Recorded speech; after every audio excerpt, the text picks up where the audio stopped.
Hey everybody, it's Mr. Flanagan. I'm recording a tutorial on how to add color to your greeting card.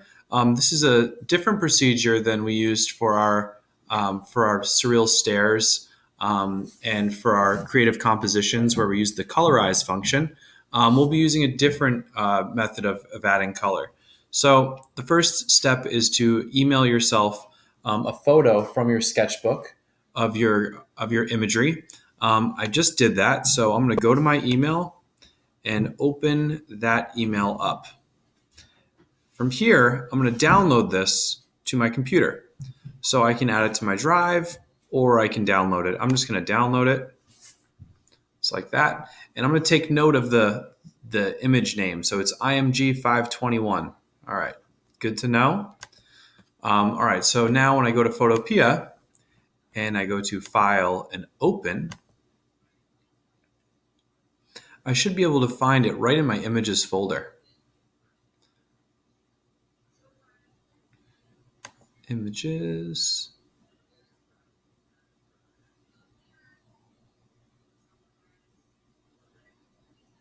And here it is right at the top. All right, looks like I downloaded it a few times. All right, just to make sure. Okay, so I'm gonna click open. Selected that image, clicked open. Now, I wanna create another composition to bring this image into, just to make sure it's the right size. So I'm gonna go to File and New,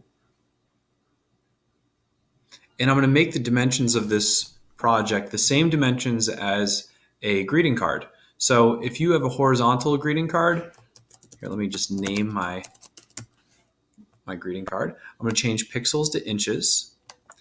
And like I was saying, if you have a horizontal greeting card, you want to make the width 7 and the height 5.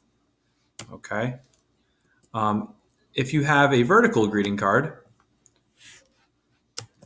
you're going to want to make the width 5 and the height 7.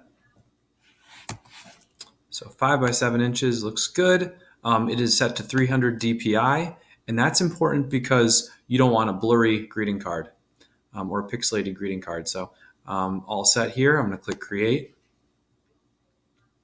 Okay, I'm going to drag my image from here into my greeting card composition and just drop it right there.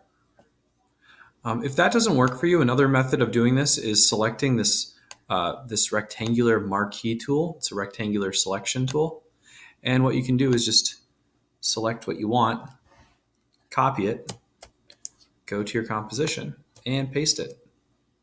That's another way to do it. So here it is here. I only need one. All right, so here it is. If I want to scale it up, I can make sure that these transform controls are on so that I can enlarge it. There we go. Looks good to me. Okay, now I'm going to use my lasso tool to just put this snowflake on a separate layer because it's sort of doesn't really work with my design. I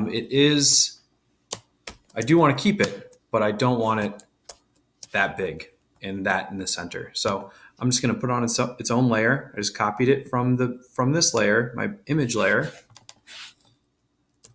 drawing, and I placed on this one. So I'm going to call this snowflake. There we go. Okay, now on my drawing layer, I want to adjust the contrast. So I'm going to make all of my grays that are in here a very bright white, and I'm going to make the line work and the drawing itself a darker color. So as dark as I can make it. So I'm going to go up to Image, Adjustments, and Levels. It looks like the hotkey for that is Control L if you want to get to it quickly. Much like in hue saturation, the hotkey was Control U. I think you all remember that. All right, so select my drawing, Control L, or you can just go right up to Image Adjustments and Levels. And I'm going to move this window so I can see what's going on here and turn up the white to make it bright and bring that gray down to make my line dark.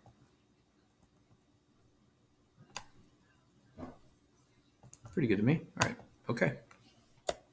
Now, the next step, on this drawing, I want to make sure that this drawing is set to a blending mode called darken. And by doing this, all of the white that you see is going to be transparent, okay? And everything that's black is going to stay black. Watch what I mean. If I turn on a new layer here, down below my layers panel, if I click new layer and I add that layer below my drawing, I'm going to call this paint here, because we should not be drawing on or painting and coloring in on top of our drawing. We want to paint behind it. And because I put that blending mode on it, it says darken. When I paint here, it's going to let anything that's a color pass through where it's white. So I'm going to use my brush tool right here, and I can, let's see. I think I'm going to make this brush a little bit bigger, get this job done a little quicker. There we go. And as you can see, I'm going to zoom in, Control plus. As you can see, wherever I color, that color is shining right through. Beautiful. There we go. And I'm going to work within a color palette. I'm going to keep this, let's see, oops, make sure I'm painting on this back layer here. If I want to change my color, I just go right over to where you see the color being used, click it, and change that color to something I want. The full range of hues are right here. The whole Roy G. Biv spectrum and everything in between, as you can see over here. So I'm going to select color. That works.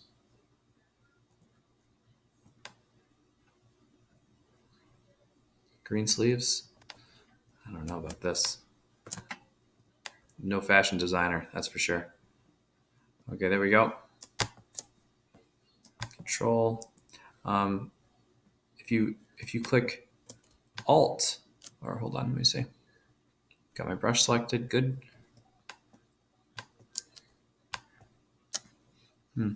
It looks like we have to go up here to adjust the size. Now remember, if you want to, oh, I'm drawing on the wrong layer. Go to that paint layer. There we go.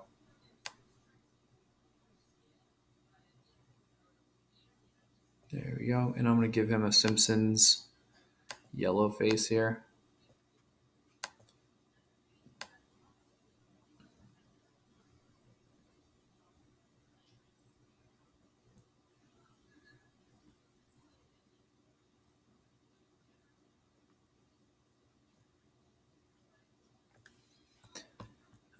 Another handy tool is right here. This is the eyedropper tool.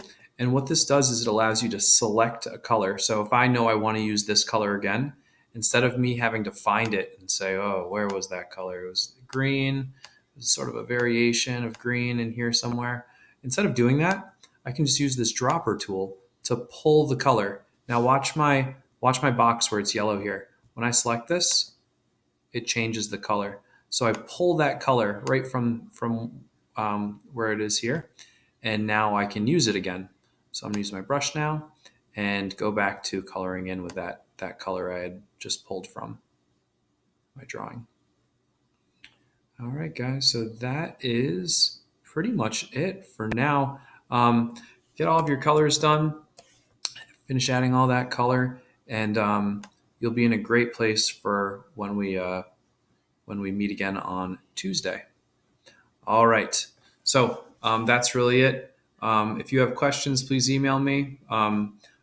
And that's really it for. Oh, actually, I'm sorry. Maybe let's also add the text from dafont.com. So I'm going to go over to dafont.com. I'm going to type in my message after I select a theme. And I think the theme I'm going to use is calligraphy. There's also Christmas and some other things. After I select my theme for my font, because remember, fonts have feelings. They can communicate ideas and they can communicate a certain feeling and aesthetic. So it's the Little things in life. That is my message, because as we saw, my imagery is a boy chasing snowflakes, and snowflakes are little. So it's a little bit of a literal take on the phrase or saying, but it works. So I'm going to zoom in on this, make this pretty large.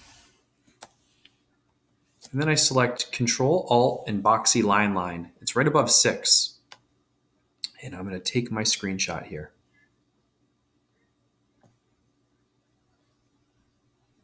There it is. It's in my folder. All right. So I'm going to go back over to Photopea, File and Open. And now I'm going to open that image I just emailed myself. Or I just took a screenshot of.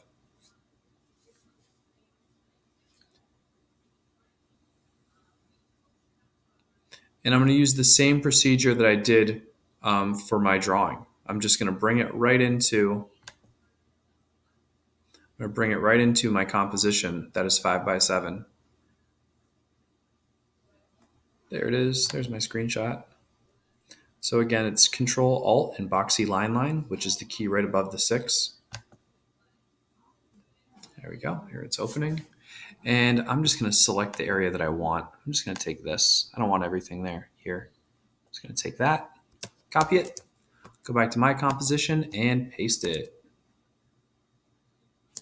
Now, I can put the same blending mode that I did for my drawing on this. And it's going to be great because when I do that, well, I'm going to turn off auto select for a moment because I'm having a hard time clicking this. I'm going to turn off auto select and select my text. There we go. I'm going to bring that up here.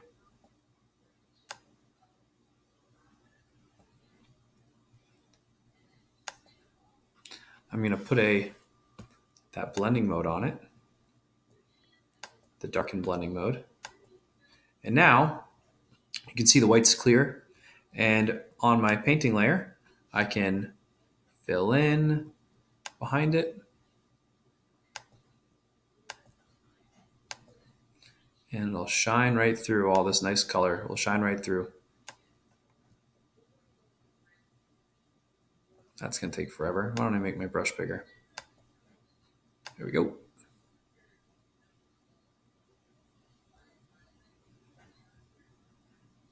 All right, guys. So have some fun.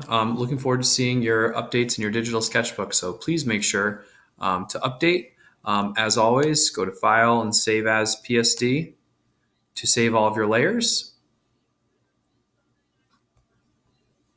And also you can go to File and Export as a JPEG. And that will give you an image to upload to your digital sketchbook. All right, saving right to your images folder. And that's it, guys. So I hope you have some luck with this. As always, let me know if you have any questions. I'm an email away, and I'll see you tomorrow. Thanks, guys.